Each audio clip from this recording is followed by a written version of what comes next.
10 సంవత్సరాల కాలం పాటు తెలంగాణ రాష్ట్రంలో ప్రజాస్వామ్యం లేకుండా చేసారు. ఏమనంటే ఫామ్ హౌస్ లేదు, ప్రగతి భవన్ ఉన్నారు. కమాండ్ కంట్రోల్ రూమ్ ఏమన్నా రేవంత్ రెడ్డి గారిది ఏమన్నా గెస్ట్ హౌస్ అదేమన్నా? కమాండ్ కంట్రోల్ రూమ్ మీద మీరు చెప్పిన 1000 కోట్ల రూపాయలు గట్టి కడుతున్నారు చిటుకు అన్నా కూడా మరి అక్కడ ఎందుకు ఏర్పాటు చేసి అక్కడ ఎందుకు ఏర్పాటు చేసింది? మరి మీరు ఆనాడు మహమూద్ అలీ గారికి ప్రగతి భవన్లో ప్రవేశం లేదు, ఈటల గారికి ప్రగతి భవన్లో ప్రవేశం లేదు.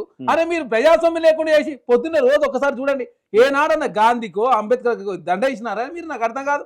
ఈ రోజు మీరు వేసిరా మొన్న ఈ 120 అడుగులటువంటి అంబేద్కర్ గారికి అక్కడికి పోయి వేసినాయి కాదు కదా.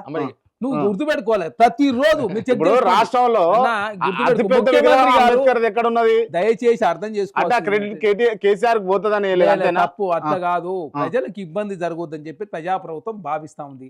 అదే కాకుండా పరిస్థితులను బట్టి వ్యవహరిస్తున్నారు. అక్కడ ఎవరినో మేము అవమానపరచాలని ఇంకోటి కాదు.